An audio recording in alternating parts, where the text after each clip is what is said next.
Well, hello and good morning to Sunday Morning Coffee with Dr. Childress. Now, today I'm going to be discussing using Dr. Childress for parents in the family courts, all the various ways you can um, make use of me and my work. So, to begin with, just sort of an overview of there's various ways to use my work in the family courts and use me. The most basic way is through my booklets and resources. So I put up a lot of information on the internet. Uh, I have various booklets I'll talk about, and you can just provide this information to the various professionals in your world. Some are targeted towards legal professionals, GALs, those sorts of people. Some are targeted towards the mental health people. Uh, some assist in explaining the pathology or offer various instruments used or that would be helpful in the diagnosis. Then I also will provide consultation with your involved mental health professionals. All you need to do is ask them to consult with me, and I've done this on a couple of occasions where they'll just contact me and say, I'd like a consult. It might be a GAL or a forensic evaluator or a therapist who's involved in the matter will contact me and I'll consult with them. Then you can involve me directly in the matter through a document review. I provide second opinion review of mental health reports and documents, oftentimes custody evaluations, sometimes therapy reports and things like that. Then I will provide also direct consultation on assessment. That's a second opinion telehealth involvement on an active assessment through court order. And I've done a couple of those as well.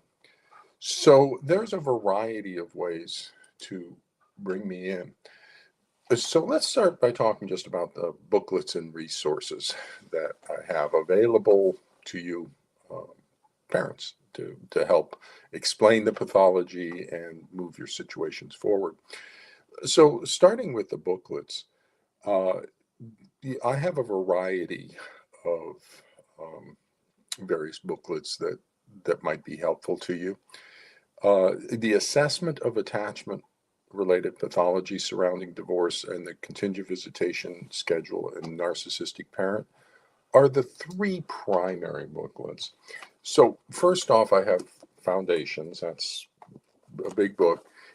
Foundations is basically a diagnostic treatise where I describe the pathology in detail across family systems, then personality pathology and attachment pathology, and I relate all of them. So I describe what the pathology is in here. Um, Big book. You may be interested in reading it. Professionals probably should read it, but they're at this stage they are unlikely to read a book that size if they haven't, if they're not motivated to begin with. The another little primary booklet, a little small one, is the narcissistic parent. This is for legal professionals, a guidebook for legal professionals with families in high conflict divorce. And what I did was I took the various quotes from the literature about narcissistic personality pathology and then added organization to those quotes. But it's basically built around quotes from the professional literature that describe various aspects of narcissistic parent. And this will orient, I was thinking, GALs, attorneys, judges, as to the nature of the narcissistic pathology in the family courts in this short little book. I try to keep my booklets short so they're easily accessible. The the assessment of attachment related pathology surrounding divorce describes a 6 session assessment protocol. This is basically to either provide to the mental health person and say, I'd like one of these, please, or to provide to the court and say, I'd like one of these, please. This would be a diagnostic assessment. Some people say, what's a diagnostic assessment? Well, this is one. Now, there's other ways to do the assessment. Okay, it doesn't have to be done this way. But if you're going to critique something, you have to also offer an alternative. So I have offered an alternative. You can adapt it, adjust it however you want. We're worried about possible child abuse, a shared persecutory delusion, or authentic child abuse. So conduct an assessment. I provide one approach of structuring that assessment across 6 sessions. And then the other booklet that you might find of value is the contingent visitation schedule. Now, this is an intervention, a treatment intervention for a diagnosis of a factitious attachment pathology, a false attachment pathology. It's not the treatment if it's a true child abuse and attachment pathology by the targeted parent. So it depends on the diagnosis. Okay, if you have the diagnosis of authentic abuse by the targeted parent, don't do this. If it's a factitious disorder, factitious attachment pathology imposed on the child, then this will help you solve it. And basically what it does is adjust the custody visitation time based on the child's symptoms. So we get symptom ratings every day, and if the child's normal range, everything stays 50-50 or court-ordered custody. If the child becomes symptomatic, then the time with the allied pathological parent is reduced, and the time with the targeted normal range parent is increased until the child becomes normal range again, and then goes back to the custody schedule. So that's the continued visitation schedule. There's a YouTube, I presented on this, how to run this to mental health people at the APA National Convention in Seattle just recently in August. And then I came home and did the same exact presentation to YouTube. So you can go to YouTube and get my APA presentation on how to run one of these and how to structure it and what it looks like. And these are available on Amazon, so you can grab those off of Amazon. So that's my booklets that are available to you. Now, in addition, I'm on Blue Sky, and I recommend you follow me on Blue Sky. Every day I put out little bits of information about the family court pathology. I'm staying very strictly limited to the family court pathology. So not only can you follow me on Blue Sky, I would recommend your attorneys to follow me on Blue Sky. Family law attorneys, I recommend that therapists and mental health professionals and forensic custody evaluators follow me on Blue Sky. I recommend that GALs, parenting coordinators, teachers, anybody who wants to learn about the family court pathology and what to do about it can follow. Easy peasy. Judges would be very informative for them to learn what's going on. So that's easy. You can just give everybody out my Blue Sky and let them follow me. Then I also have a YouTube channel, and currently I'm doing a diagnostic series. Every Saturday, I hope to put up another in the series. The most recent one, the first one was the DSM-5 diagnosis. So I have a segment up there on YouTube, my YouTube channel about the DSM diagnosis. And that's where you'd find the APA talk on the contingent visitation schedule there. Look to the playlists. Okay, so I do a lot of these coffee talks and stuff, but I'll organize them into playlists, and there's one in particular that I say, view these. These are the important ones, and so I recommend you look at those. Then I have a consulting website, and I have 3 areas of information: mental health consultation in the mental health section, attorney resources in the attorney section, and parent resources in the parent section. Now, I also have additional options available, such as scheduling options and just different kinds of locations. But the resources section you want to check out, mostly the attorney and mental health resources, because you kind of know what the problem is. And then I have a blog. Now, I have actually 2 blogs. One is an archival blog. Let me talk about that for a second. So when I first got over here, I did a lot of blogs, and I kind of set the stage for my work. Then as I began to actively work in the family courts, I've discontinued that blog, leaving the Oregon sanctioned blog as the final one of that, describing what that was about, because I think that's important, because I think it highlights some issues within licensing boards. So I'll be coming back to that one. So I left that as sort of the closing on my archival blog. And I have an archival website with that purple trees and stuff. So I have archives up on the internet about what I have done. I started a new blog, and you'll see it has a different image associated with it. It has that blue wheel, the Ferris wheel here at Seattle. And so that's when it's in its blue phase. And so you want to get that one. That has some more recent and current ones. If you want to know about my archival blog, I have another book on that, which is basically the blogs of importance off of that one that I pulled and put into essays, the internet writings of Dr. Childress. So this is kind of an archival of how we got here, and my blogs talked about the various issues. But now I'm more active with that, with a different blog. And the most recent one is a confirmation of consultation letter that I sent to a mental health professional, the court involved, who requested a consultation. So I talked with them, and I sent them a letter saying this is what we talked about, and then posted that to my blog. So basically, you kind of have my consultation with the professionals in a paper format, because I pretty much say the same thing every time. And if I'm doing a general consultation, I don't know the specifics of the matter, so I give the broad information about what the pathology is, and so there it is.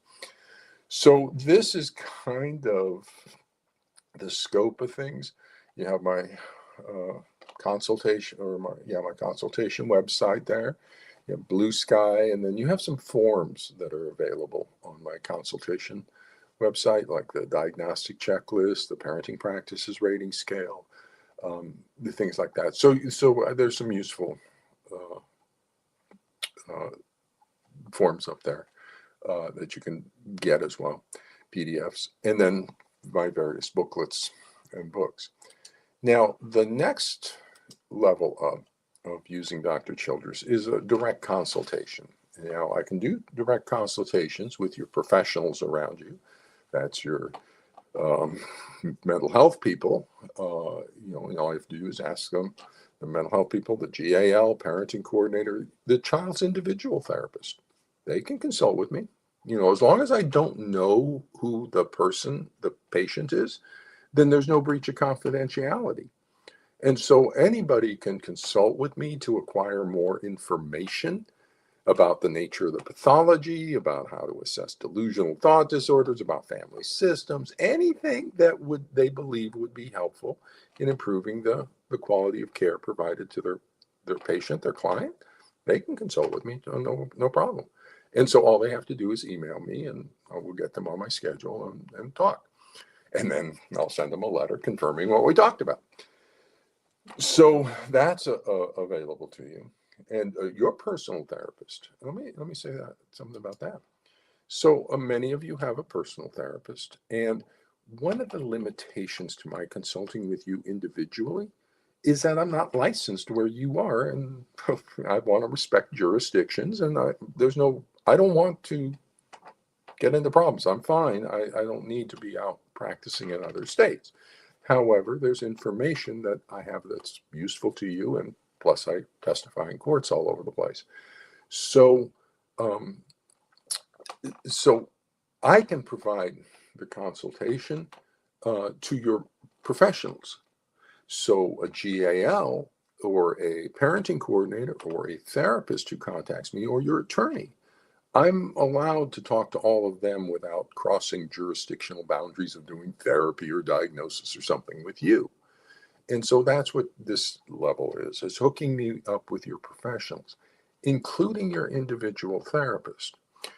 One of the things about this pathology, it's a spousal abuse pathology. So you're being actively abused. So you're kind of in a traumatized brain at this point, which makes processing information a little bit more challenging. Planning gets a little more challenging. All the frontal lobes getting suppressed, executive functions. So it helps to get some support into you. So one area that is possible, coaches. And so sometimes I'll refer and suggest parents get a little coaching support to help with their traumatized brain and planning.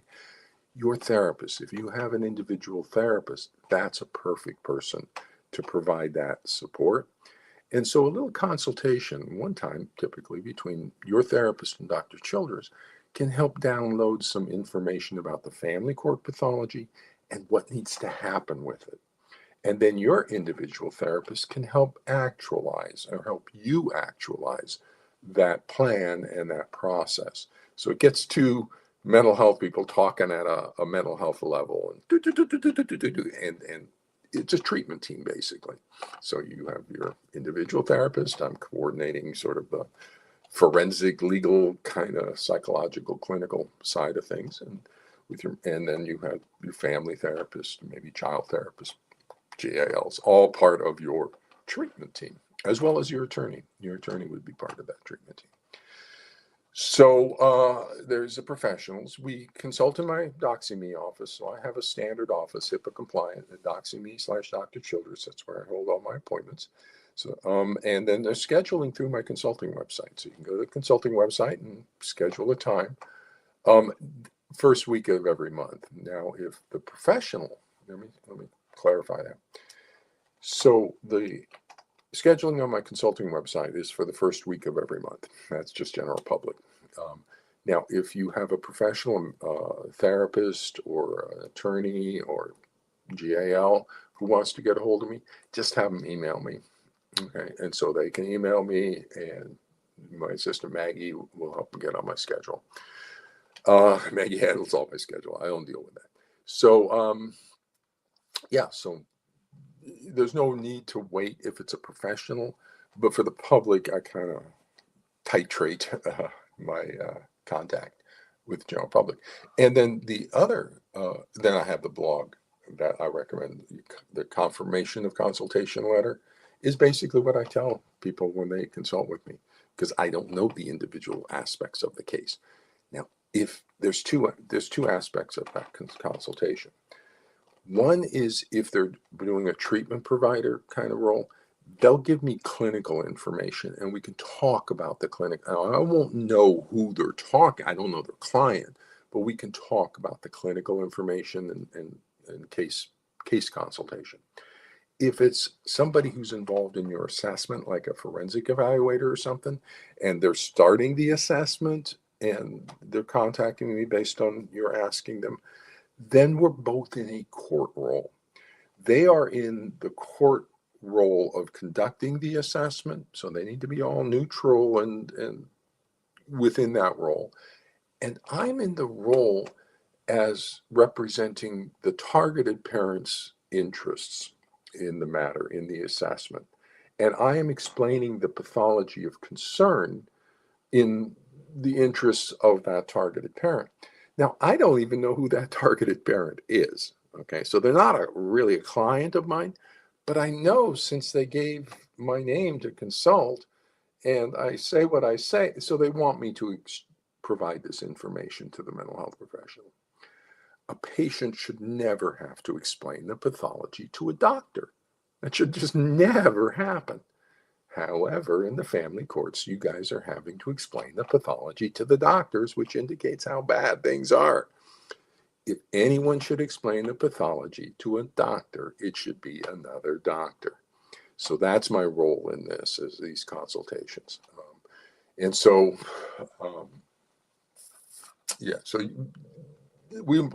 there's a variety of ways to bring me involved on this situation. And then the general public consultations here is the first week of every month. I conduct general public consultation. I consider triage in the family courts, and the scheduling for that is through my website. Now, again, I'm not licensed in your jurisdiction. I'm licensed in California and Washington State, so I can talk to people there, and I'm okay. In other jurisdictions, I limit our consult to one time because basically I don't know what people want to talk to me about until they talk with me. And so it could be, it might not even be a parent, it might be, a reporter from something, or, a therapist or attorney or something. Number of times, most frequently, it's parents who are seeking to kind of organize their situation and wondering how I might become involved. And that's what I'm kind of talking about now. So that maybe you don't actually need to schedule with me because I give you the information that you were looking for right here. But they're kind of looking for additional information or looking for how to plan for their situation. But I don't know anything about your situation. I don't know whether you're even telling me the truth. You could be totally giving me a story, and I don't know anything about that. I haven't done an assessment. So what I do is I put you into a pattern. And once I have you located in your pattern, how old are your children? When was the divorce? Whether you're man or woman, you're most likely in borderline or narcissistic pattern. Once I get you located in your pattern, then I answer questions or develop plans based on the pattern, not your life. Okay, now if it applies to your life, then it fits. But I say very much in the knowledge domain. And I just talked to people once. It's just sort of providing triage. Once we get you guys good mental health services, I won't need to do that necessarily, because you'll get competent mental health services. But right now, you don't have that in the family courts, unfortunately. So the next level of involvement is to bring me in directly into your matter. And so that's when you have attorney involvement. I don't work with pro se parents because I need that buffer. I need the attorney kind of organizing the situation and providing me with the protection of testifying in the courts. Because there's a lot of people who want to harm me and my license and everything. So at this point, I'm trying to stay very, very safe. So I need an attorney's involvement to bring me into a matter. And so legal aid, if you're getting legal aid, I can speak to the legal aid person and give them some information for the necessary court orders and that kind of thing. So that's one aspect of document review. We're kicking into a second level. So what I do there is I provide second opinion review of mental health documents and related information, and then I generate a summary and analysis report. Now, typically, oftentimes, what I'll do is go through line by line on the most relevant document, like a forensic evaluation or a major treatment report or treatment notes or something. So I'll go through line by line and extract the information and then use my notes there as the basis for my summary and analysis report. And then I'll put my notes as an appendix that the court and everybody can look at. And so I do that. And what we would need to do there is meet the attorney, the parent, and me at my Doxy.me office to develop a scope of service agreement. And we would talk about what documents you'd be interested in me looking at and what my fees are for looking at that document. And I try to hold my fees down because this is financial spousal abuse. I'm aware of that. So I try to hold things down. So that scope of service agreement gets set up. Now, if you and your attorney know that you want a scope of service and you know kind of how you want me to bring in, what you want me to review, right now I've been brought on a case. I've just been given the task of answering hypothetical questions from the attorney. The attorney says, assume these facts to be true. I assume them to be true. And then they ask me a set of questions. I answer the questions based on the assume these facts to be true. It's now up to the attorney to introduce that or use that how they want. The next level up would be to give me some documents to review, and then I do a little bit a higher level of grounding myself in the actual specifics of the case beyond the hypothetical. So there's that level, or there's a custody evaluation I can review. There's all sorts of levels. So in the scope of service, we talk about what you want me to review and my fees and what deadline date, what are your filing dates for that. We develop that, I send out a little agreement, I get retained on the matter. And this involvement is typically to correct a problematic situation. So you have problematic mental health involvement, supervision of parenting that's gotten haywire, something's going on that is problematic and needs to be straightened out. So you get me the documents, you get me the case information, and I put it together in a summary and analysis with recommendations for the next step forward from clinical psychology, diagnosis, and treatment. I do not offer custody recommendations. That's the court's decision. Now, the final level of my involvement would be bringing me in directly on an assessment that's being conducted as a telehealth second opinion. And so what you would do is you pair me with a local area mental health professional. And so the assessment would be conducted in their office. And I would provide the second opinion consultation through telehealth on the active assessment. And so this will require court orders. And I recommend that the court orders allow each party to appoint a consultant to participate in the assessment through telehealth. Now, that's, I think, better than actually, now in Washington, California, I'm licensed. So in those states, I could conduct the assessment through telehealth, but I don't think that's the best format. I think it's best, you need somebody in your location to do the treatment. So I recommend you find the treatment provider. The first part of treatment is the assessment. Since this is coming out of the court, let's wrap up the diagnosis on the assessment and diagnosis part so that the treatment provider can then provide the treatment going forward. And we have a nice solid diagnosis everybody can rely on. And the appellate system for a disputed diagnosis is second opinion. So let's get that right up front. Now we have two litigants. And so we want to be balanced and fair to the interests of both litigants. The way we do that is let each litigant appoint a consultant, do the assessment, and we get the proper information back to the court. The court can use that information for decision making, and we can go forward into treatment with a treatment provider and two potential consultants on that. And so that would be my recommendation for all the kind of stuff. That's a good way to do that. And the reason that's called building capacity, so I have training in this, from my master's degree, clinical community psychology, how to change community systems to treat pathology, which is what I'm doing. This aspect is called building capacity. We don't have the necessary competence because forensic psychologists did their experiment and it failed. So now we have nothing, no competence in the family courts in the diagnosis or treatment of the pathology. Clinical psychologists haven't been here for 40 years. So we need to get that back. The way you do that is you pair an experienced professional with somebody who's not quite as experienced. And then after we conduct the assessment, you now have somebody in your local area who can do this. Now you have a resource, and they can be a resource to somebody else. And we start to build the capacity, scaffolding that.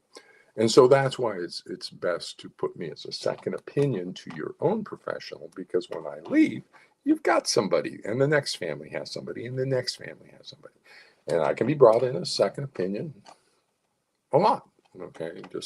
And pull that up and next time, or they can serve as second opinions for themselves. Look at me, old guy, okay? I'm not going to be here forever. You guys need to start consulting amongst yourselves. There should always be a second opinion on this, even a third, because it's attachment pathology. Everyone has an attachment system, so you're going to have your own biases from your own child development. So let's get second opinions on there, get a clear diagnosis, and stop the fighting around these children. So the purpose of this role is it improves diagnostic accuracy. And we need an accurate diagnosis, especially when it's child abuse. We always, 100% of the time, our diagnosis has to be accurate with child abuse, because misdiagnosing child abuse has devastating consequences for the child. So we got to get it right. So let's get do what we need to do to get it right. So again, with this role, we would want to meet your attorney, the parent, and I to develop a scope of service. We'd meet at DoxyMe about what assessment is, how many children do we have, and who's the professional involved. And probably that assessment. I can talk to the professional too if you're recruiting them and something beforehand, explain the role. You shouldn't have to explain the role. I can do that. Doctors can do that. So I could, but we would meet ahead of time and talk about the case a little bit. They would conduct the assessment in the room. They log into DoxyMe here, flip the monitor around. I'm looking, I'm talking, I'm in the room with them, except I need somebody in the room in case things get stressed or something happens. Somebody needs to be there. So I have somebody in the room. I'm second opinion watching. And then after that session, we talk and we plan for the next one. Next time session comes in, we do our stuff, we talk. We plan for the next one. And then after it's all done, we talk. We come up with a primary report and a second opinion consulting report. If we have a third opinion, we have a third opinion report. And we would all talk and we would all come up with what the solution is, what the treatment plan is. And we should reach a relatively consistent plan if you have 3 doctors. Or you're going to have 2 and 1, and that one is the oddball out. They don't know what they're talking about. 2 doctors do. So that's my role with the telehealth second opinion. And here is sort of the picture of what that would look like. So you have the litigant 1, and they're alleging child abuse by the targeted parent. Litigant 2 is alleging child abuse by the allied parent. So you got each parent alleging child abuse of some kind. And so we need to get a clinical diagnostic assessment, which parent's abusing the child. And because it's going to be a disputed diagnosis, each party appoints a second opinion through telehealth to consult on that clinical diagnostic assessment that then goes into the court's decisions and results in the treatment plan. Another way to visually represent that goes a little bit farther is that you have the court there. Litigant 1 and litigant 2 appoint their telehealth opinions that go back and feed into the court's decisions, and the court gets the diagnostic assessment, feeds back into its decisions. In addition, as the diagnostic assessment moves into treatment, you now have 2 second opinions who can serve as consultants to the treatment provider going forward. And if you're going to do something like the continued visitation schedule, I'd probably be valuable to helping consult with the person who's running that to have that available. So that's the typical model. And that is the model that out of clinical psychology, this is a healthcare solution. So a forensic custody evaluation is a experimental solution that solved nothing. And it's an awful approach. The court lands at the wrong point. The court lands at the custody decision, and that's not the proper point to land. Healthcare lands on treatment. So you see that there, you get the diagnostic assessment and it goes back to the court. Now the court's fine. We still need treatment. We need to fix things. And so we need to land on the treatment plan and getting the family pathology fixed. And so that's the scope of the situation. And since the appellate system for a disputed diagnosis is second opinion, doctor, this hurts. Let's get you a consult with an orthopedic. Let's even get a third opinion on this. Let's get the diagnosis accurate as to what's causing the problem. And because this is in the court system, that's a litigious adversarial system, that will be a disputed diagnosis. One parent or the other is going to dispute that diagnosis. So let's get the second opinion there and get an answer to the court right away so we can stop the fighting. Years of fighting about what's going on in the family, in the legal system, financially expensive, destroys a child's life. Let's get a diagnosis right up front, put it under treatment, and fix it within 3 months, 6 months. Get the whole thing solved based on an accurate diagnosis. So with that, I've sort of described all the various levels at which to use me. One of the features about this pathology is it is the spousal abuse of the targeted parent by the allied parent using the child and the child's induced pathology as the weapon. it is also, the pathological parent is also financially abusing the targeted parent, using the legal system as the spousal abuse weapon. So the attorneys and the courts are participating, being manipulated by a dark triad, dark tetrad, vulnerable dark triad parent. They're being manipulated into being the instruments, the weapons of financial spousal abuse against the targeted parent. And I know that because I know the pathology. I'm treating it. I'm a clinical psychologist. So part of that is I feel reluctant to participate. So I'm trying to keep my fees for my involvement down. But it's important that everybody, all the professionals, get in their head that this is financial abuse, and we need to limit the financial costs to these parents in coming up with a solution. So we don't need extraneous people like parenting coordinators and GALs and everything. We have a perfectly adequate guardian. That's the targeted, normal range targeted parent. They're totally fine guardian. And so we don't need a guardian ad litem. We just need a diagnosis of who's abusing the child, and then that can inform our decision making. We don't need parenting coordinators. We need a child protection response. We need a contingent visitation schedule or something. And we don't need individual therapists. We need a family therapist to fix things with outcome measures. And so we really need to be focused on bringing our costs down. And one of the ways to do that is to get us answer quickly. And that restores the child's life quickly. So it's not spent in years of litigation. That's very expensive, and trial, oh my goodness, so expensive. So we want to pull this into the healthcare system, get a diagnosis, a treatment plan, get the court accurate information on which it can rely for its decision making, and solve the problem in the family courts.